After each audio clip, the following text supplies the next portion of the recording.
Toute sa vie a basculé ce jour-là, le jour où elle a commenté et partagé des commentaires sur les réseaux sociaux au lendemain de la veillée funèbre du célèbre artiste DJ Arafat. À cette époque, elle croyait que le corps exposé n'était pas celui de l'artiste. Accusée de troubles à l'ordre public, elle a fait la prison pendant 2 mois. Diana Bley est ici avec nous et elle a accepté de partager ce jour-là avec nous. Bonjour Diana. Bonjour, madame. Comment ça va? Stressée, mais bon. Stressée. Stressée parce que c'est la première fois que vous acceptez de partager cette tranche de vie avec nous. Oui, expliquer publiquement Publiquement, ce qui s'est passé. ce qui s'est réellement, en fait. Ok, c'est vrai. Parce que sur les réseaux sociaux, il y a ce qui se dit et il y a ce qui se passe réellement. Alors Diana, raconte-nous un peu qui est Diana, rapidement. Dans le temps ou là Dans le temps. Enfin, dans le temps, j'étais une simple étudiante en faculté de CBG, chimie, biologie, géologie. Voilà, dans le département de biosciences. Parce qu'il y a 2 départements, biosciences et STRM. Est-ce que vous étiez une activiste des réseaux sociaux? Oh oui, avec les potes, les amis de fac, de catégorie, parce que ma mère est à Thiers-Briey. Du coup, j'ai des amis de catégorie, de génération, avec qui nous avons un groupe dans le temps, nous avions. Voilà, donc on discutait beaucoup, les amis dans le secteur, au quartier. Vous aviez des posts virulents. Est-ce que vous aviez l'habitude d'insulter les gens sur les réseaux sociaux? Oh, j'ai toujours été très polie, hein. D'accord. Mais voilà, je trouve pas ça vraiment sain d'offusquer ou de frustrer, insulter, injurier, non. Donc Diana était une jeune fille normale, Toujours. qui était étudiante. Et puis un jour, elle a fait un post. Oui, un jour, j'ai fait une bourde. Ouais. Bon, qui n'était pas censée être une bourde. Mais finalement, qui s'est... Alors, dites-nous, qu'est-ce qui s'est passé entre le moment où vous avez posté le commentaire sur Facebook et le moment où vous êtes allée en prison? Ce moment-là. Ce moment-là, je pensais que j'étais morte. Morte même, dans le bon sens du terme. Oui, effectivement, parce que déjà, après la veillée du DJ Arafat, il y a l'enterrement au cimetière. Moi, je suis couchée dans mon lit. Et puis, quand ils font tous ces chamaillements, ces bruits-là, après, voilà, moi aussi, je commente comme tout le monde. Hein. Je donne mon point de vue et tout ça. Donc, avec les amis, on papote avec les commentaires et tout ça sur Facebook. Donc, chacun dit ce qu'il pense. Mais votre commentaire, vous avez dit que le corps n'était pas celui d'Arafat. Bah oui. Est-ce que vous pensiez en ce moment-là? Je ne l'avais pas vu. Si je le dis, que je donne confirmation que ça n'était pas le corps d'Arafat, je serais en train de mentir devant Dieu parce que je n'ai pas vu. Vous n'avez pas vu, mais vous avez posté quand même. Oui, ce que j'ai fait, c'est que j'étais convaincue que l'autre monsieur, là, il disait la vérité, en fait. D'accord, ok. Donc après le commentaire, qu'est-ce qui se passe? Donc après le commentaire, quand je finis mon commentaire, ma discussion avec mes amis déjà, moi je m'endors. Hein. Il était presque 7 h du matin. Donc je m'endors. Naturellement, je n'ai pas dormi toute la nuit. J'ai suivi la veillée au téléphone. C'est-à-dire en direct. D'accord. Rediffusion sur Facebook en direct. Okay. Voilà, en direct. Et à quel moment vous sentez que c'est ce que j'ai fait là? C'est-à-dire, je suis en train de dormir, j'essaie de rattraper ma nuit perdue. Et mon téléphone, il sonne. Mais c'est pas possible. C'était sur vibreur. Donc il vibre. Je dis, mais je regarde une amie de fac, Andrea, je comprends pas. Bon, je laisse tomber. Je me réveille pas, je considère pas. Ce qui m'a fait flipper, c'est l'appel de mon père. D'accord. Docteur Blé Olivier. Ok. Et là, je flippe parce que mon père, il m'appelle pas comme ça. Donc s'il vous appelle, c'est que c'est chaud. C'est que c'est chaud. Hein.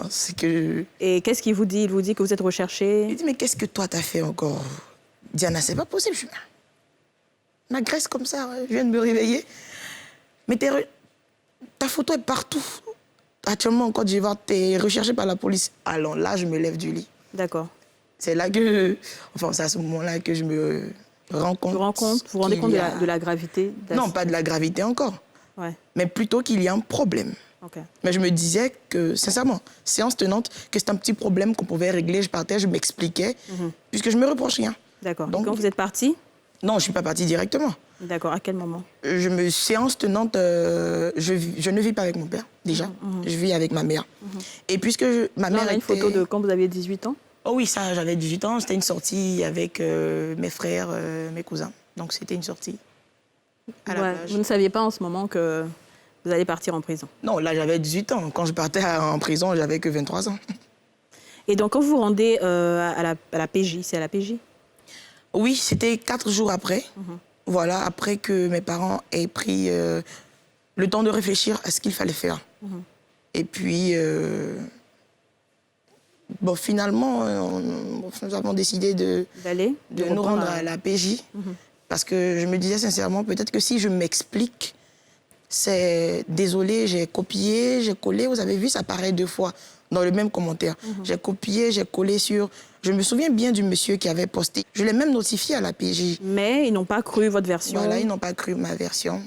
Et puis, c'est comme ça que les choses sont parties. Ils n'ont pas cru, ils se sont dit c'est faux ce que vous racontez. Ils se sont dit que ce sont des histoires que je raconte pour essayer de me...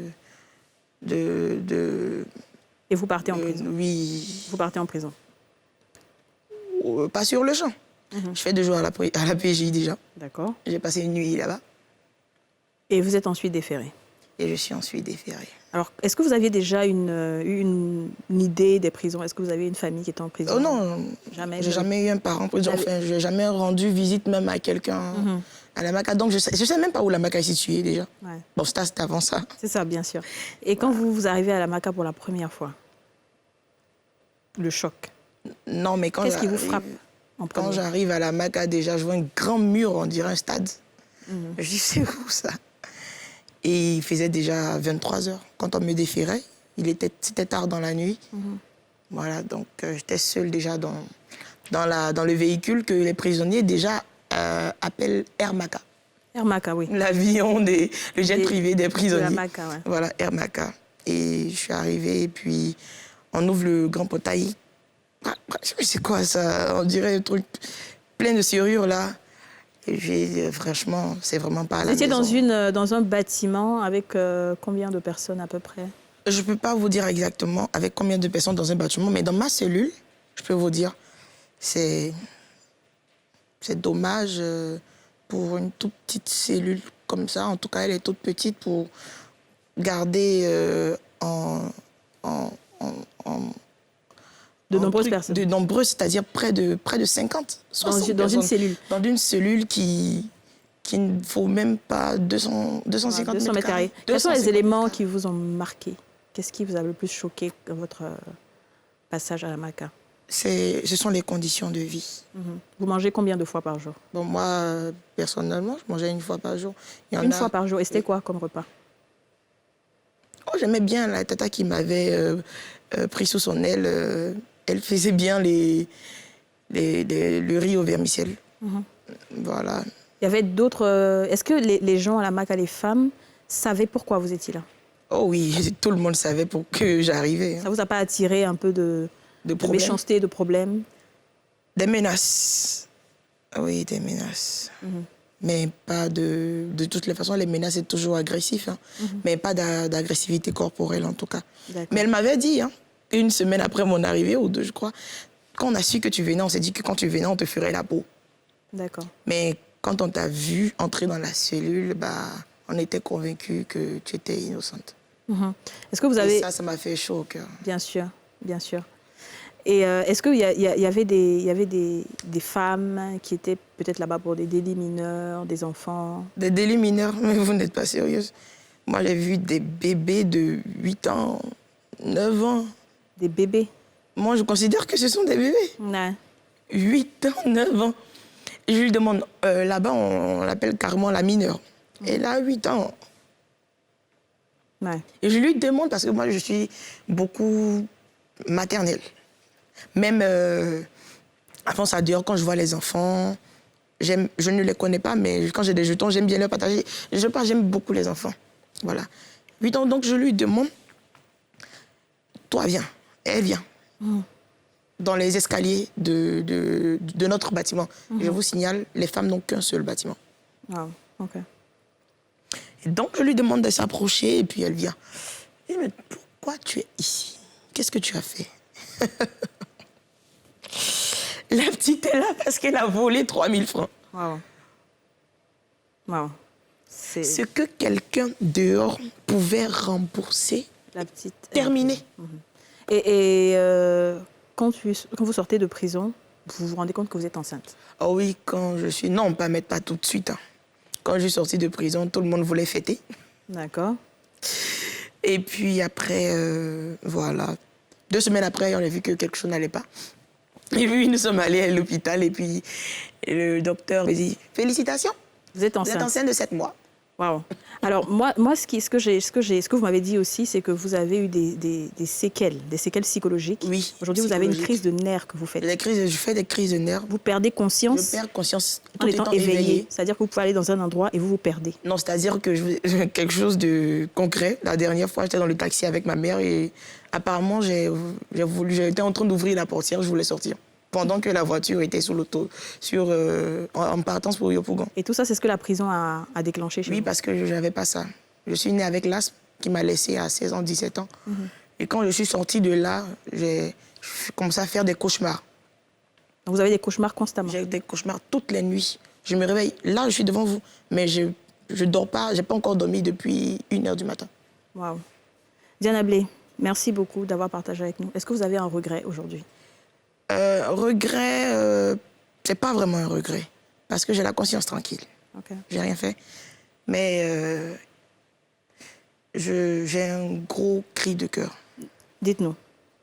pour les dames de la prison. Je trouve pas ça normal que les hommes ils aient plusieurs bâtiments, comme ça, plusieurs cellules, trucs. Et puis les femmes, elles n'ont qu'un seul bâtiment, le Kremlin, qu'on appelle le Kremlin, et puis des cellules serrées et tout ça. Exiguës. Oui, très, vraiment restreintes. D'accord, Diana. Merci beaucoup. Bien sûr. Aujourd'hui, vous êtes une femme qui travaille, qui est accomplie, qui s'assure. On espère que les séquelles psychologiques vont passer, parce que tout passe dans la vie, Amen. quel que soit Alpha. On vous souhaite beaucoup de chance, Merci beaucoup. beaucoup de courage, et merci de nous avoir fait confiance. Non, merci à vous. Merci beaucoup. On peut mal partir dans la vie avec retard, avec un handicap, avec quelque chose qui nous marque. Mais le plus important, c'est comment surmonter les épreuves et savoir repartir de plus belle. Notez votre rendez-vous quotidien. Les femmes d'ici, ça se passe ici.